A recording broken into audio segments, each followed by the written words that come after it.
Pourquoi certaines de tes prières ne sont pas exaucées? Tout simplement parce que tu as une trop haute opinion de toi-même.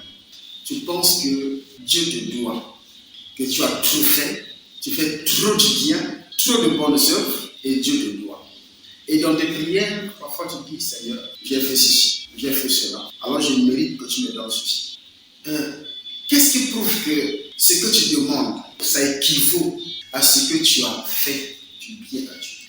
Si ça correspond réellement par rapport aux œuvres, à supposer que tu cherches la guérison ou un problème de cancer, tu demandes à Dieu d'accomplir un miracle dans ta vie.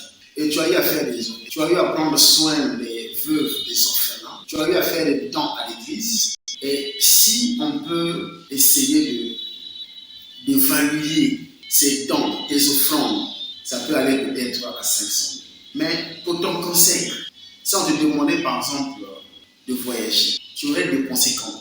Et si on te disait que ça là, c'est impossible que tu sois traité, que tu sois... Ou bien ça demande par exemple une transplantation pour les cas d'hépatite ou les cas de cirrhose de foie. Alors ça demande, ça coûte excessivement cher et ça demande de l'argent. Et si on essaie d'évaluer, puisque tu dis au Seigneur, Seigneur, regarde mes dents, j'ai fait ceci, donc je mérite que tu m'accordes la guérison. Alors le Seigneur va essayer d'évaluer combien coûterait ta guérison dans un centre hospitalier, ou bien si on prend le coût global des frais, y compris tous les frais, ça coûterait combien et combien tu as déjà dépensé pour le Seigneur.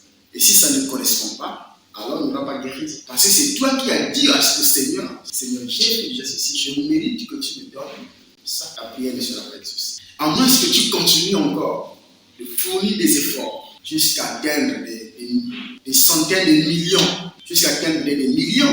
Après, si ça correspond, tu pourras avoir la solution auprès de Dieu.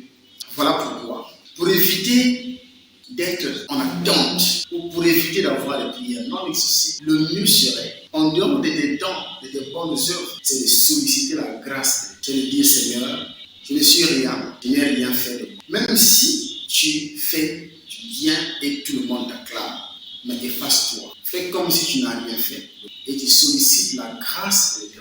En ce moment-là, Dieu dira, même si ce que tu demandes, c'est des choses de très précieuses, de très cool, mais comme tu es venu pour solliciter la grâce, alors je ferai intervenir le sang précieux de mon fils Jésus pour t'accorder ce que tu demandes. Voilà pourquoi il est écrit que nous sommes sauvés par la grâce au moyen de la foi. Donc, inutile de brandir des œuvres.